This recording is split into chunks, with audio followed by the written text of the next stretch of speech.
Stages విషయానికి వస్తే 1, 2, 3, 4 అంటాం కదా. సో ఈ 1, 2, 3, 4 అంటే ఏంటి? 1 ఎప్పుడు, 2 ఎప్పుడు, 3 ఎప్పుడు, 4 ఎప్పుడు చూపిస్తారు? చూడండి, అంటే క్యాన్సర్ స్టేజింగ్ అనేది యూజువల్గా డిపెండ్స్ ఆన్ వేరియస్. దానికి TNM స్టేజింగ్ అని అంటాము, ట్యూమర్, నోడ్స్ అండ్ మెటాస్టాసిస్.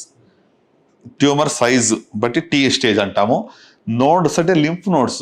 ఈ యొక్క ట్యూమర్ని డ్రైన్ చేసే లింఫ్ నోడ్స్ ఉంటాయి బాడీలో. ఇప్పుడు మనకు టాన్సిల్స్ అయింది అనుకోండి, నెక్లో లింఫ్ నోడ్స్ తగులుతుంటాయి. చిన్నప్పుడు చాలా మంది పిల్లలకి ఇన్ఫెక్షన్ వచ్చినప్పుడు కూడా లింఫ్ నోడ్స్ తగులుతుంటాయి. అట్లనే ట్యూమర్ స్ప్రెడ్ అయినప్పుడు లింఫ్ నోడ్స్ ఎన్లార్జ్ అవుతాయి. సో నోడ్స్ లింఫ్ నోడ్స్కి వెళ్ళిందా లేదా అనేది N స్టేజ్.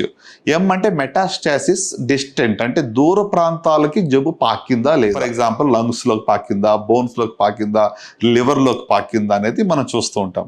సో ఈ యొక్క T stage, N stage, M stage, ఈ మూడుని కలిపితే ఒక స్టేజ్ ఫర్ డిసీజ్ అనేది ఇస్తాము. సో అర్లీ స్టేజ్ 1 అంటే యూజువల్గా చిన్న ట్యూమరు, లింఫ్ నోడ్స్కి పాకలేదు, దూర ప్రాంతాలకి వెళ్ళలేదు. So T1, T2 are N0, M0 అంటాం. అంటే లింఫ్ నోడ్స్కి పాకలేదు, బాడీలో వేరే ప్రాంతాలకి ఎక్కడికి పాకలేదు. అది స్టేజ్ 1. స్టేజ్ 2 అంటే T2 అంటే సైజ్ ఆఫ్ ద ట్యూమర్ కొంచెం పెరిగింది. కొన్ని ప్రాంతాల్లో కొన్ని సైడ్స్ ఆఫ్ బాడీలో 2 to 5 సెంటీమీటర్స్ సైజ్ ఉందనుకోండి, దాన్ని T2 అంటాం. లెస్ దాన్ 2 సెంటీమీటర్స్ T1 అంటాము.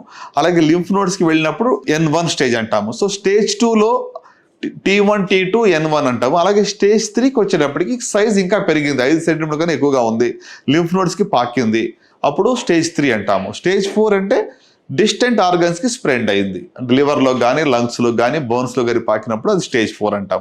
సో ఓవరాల్గా 4 స్టేజ్లు ఉంటాయి. డిఫరెంట్ సైట్స్కి డిఫరెంట్ క్రైటీరియాతో దాన్ని స్టేజింగ్ చేస్తాం.